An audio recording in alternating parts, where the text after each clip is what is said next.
پہلی بات یہ کہ یہ بجٹ اس بات کی سب سے بڑی دلیل ہے کہ ملک کی اکانومی کی صورتحال کیا ہے۔ بدترین بجٹ ہے پاکستان کی تاریخ کا اور گورکھ دھندا ہے اعداد و شمار کا۔ خود کہتے ہیں کہ آدھے سے زیادہ بجٹ تو آپ کا قرضوں پہ جانا ہے، آپ کا ڈیفیسٹ ہے بجٹ کے اندر بہت زیادہ ہے، کتنے ٹیکسز نئے لگا دیے گئے، کتنا لوگوں پر پریشر آ گیا ہے، لوگ پریشان حال ہیں۔ سیاسی بحران آپ جو بھی کریں یہ ایسے ہی ہے جو آپ کہہ رہے ہیں نا وہ کر رہے ہیں۔ چھت ٹپک رہا ہونا ادھر سے جناب بند کریں، پھر ادھر سے ٹپکنا شروع کر، ادھر سے بند کرو تو ٹپکنا شروع کر دیں۔ پاکستان کی جو پاور کی چھت ہے اس میں بہت بڑے سوراخ ہو چکے ہوئے ہیں۔ یہ اس طرح کے جو ہے عدلیہ کو ارریلیونٹ کر کے اور ریاست کا ستون ڈھا کر، پارلیمنٹ کو ارریلیونٹ کر کے اور مجریہ کو اپنا غلام اور اپنا تابع بنا کر، چونکہ عوام تو ان کے ساتھ نہیں ہے، اور عوام کو ارریلیونٹ کر کے، عوام پر ظلم کر کے، جیلوں میں ڈال کے، قتل کر کے، آپ سمجھتے کہ آپ چین کی بنسری بج رہی ہے۔ اس وقت پاکستان کی یہ حکومت اصل پاکستان کے عوام میں اس کی جڑ ہی نہیں ہے۔ اگر کچھ ہوتا تو ان کو یہ پاپڑ بیلنے پڑتے، اس طرح سے عینی ترمیم کرانی پڑتی، اس طرح کا عدلیہ کا حال کرنا پڑتا۔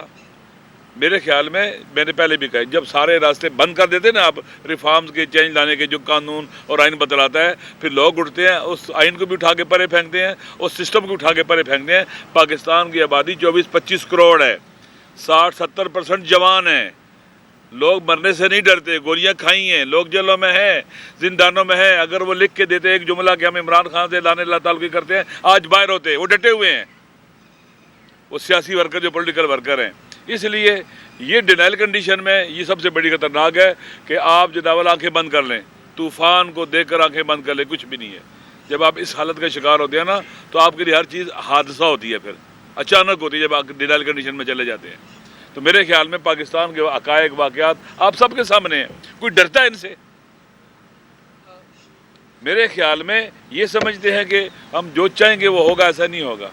25-26 کروڑ عوام کا ملک ہے، پاکستان کے عوام کی اکثریت ان کے ساتھ نہیں ہے، اور دن بدن ان کی پاکستان کے عوام میں جڑیں ختم ہو رہی ہے ہی نہیں اصلاً۔ اس لیے ضروری ہے کہ پاکستان کو آئین اور قانون کے مطابق چلایا جائے، نہیں تو اس ڈینائل کنڈیشن میں رہیں گے تو پھر لوگ اس سسٹم کو ان سمیت اٹھا کے پرے پھینکیں گے۔ خان صاحب نے کہا کہ ضیاء الحق بہت زیادہ ان کو پیارا تھا امریکن کو، اس کا دنیا سے سفر جو ہے کیسے ہوا ہے؟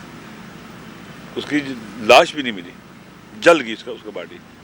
تو امریکہ پر پھر آپ اسے نوبل پرائز کا امن امان دینے کی بات کرتے ہو؟ جو غزہ کے بچوں کے قاتل ہیں ان کا سرپرست ہے، ان کو اسلحہ دیتا ہے۔ یورپین تہذیب و تمدن کا برہنہ پن سب کے سامنے آ گیا ہوا ہے۔ کوئی ہیومن رائٹس نہیں ہے، کوئی وومن رائٹس نہیں ہے، کوئی چلڈرن رائٹس نہیں ہے، کوئی ایجوکیشن، اسکولوں کو، یونیورسٹیز کو، اسپتالوں کو، ہر چیز کو تباہ کر رہے ہیں۔ یہ ایک ایسی تہذیب ہے پر اندر سے جو وحشی درندہ تہذیب ہے، برہنہ وہاں پر مسلط کی جا رہی تھی، دنیا اس کے سامنے ہے۔ اور جب قومیں لیڈرشپ دنیا کی جو پیش کرتے ہیں اخلاقی طور پر لوگوں کی نگاہ میں گر جاتی ہیں، وہ کبھی دنیا کی نظروں میں پھر دوبارہ نہیں اٹھ سکتے۔ امریکہ، یورپ یہ اخلاقی طور پر ڈھہ چکا ہوا ہے۔ ایک ایسی بیساکھی پر آپ یقین اعتماد کرنا چاہتے ہیں جو خود ٹوٹ چکی ہوئی ہے۔ اس لیے ہمیں چاہیے کہ ہم جس ریجن میں رہتے ہیں، ہم ایسٹ میں رہتے ہیں، ہمیں اپنے ہمسایوں کے ساتھ، ایسٹرن کنٹریز کے ساتھ اچھے ریلیشن قائم کرنے چاہیے۔ لک ٹورڈز ایسٹ بہت عام ہے۔ ہم اپنے اقتصادی ریلیشن، سیاسی ریلیشن، سوشل ریلیشن ایسٹ کے ساتھ، ایسٹ میں کوئی بھی ایسا ملک نہیں جو ہم پر پابندیاں لگائے گا، سینکشن لگائے گا، جس کو ہم سے دشمنی ہوگی خدا نخواستہ، جس کو کوئی بڑے اہداف ہیں کہ جناب والا ہمیں ڈسٹیبلائز رکھنا ہے ہمارے ملک کو اور اس کو پریشان رکھنا ہے ہمیں۔ لہٰذا ہمیں یہ پارلیمنٹ کر سکتی ہے۔ پارلیمنٹ آپ کو جو ہے فارن پالیسی کے حوالے سے گائیڈ کر سکتی ہے۔ وہاں عقل جمی موجود ہوتی ہے، عوام کے الیکٹڈ نمائندے ہوتے ہیں، عوام کی حمایت ان کے ساتھ ہوتی ہے، وہ فیصلے کر سکتے ہیں۔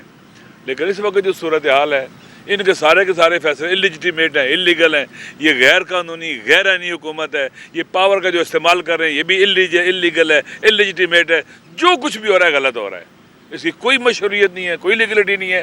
لہٰذا یہ پاکستان کو تباہ و برباد تو کر سکتے ہیں۔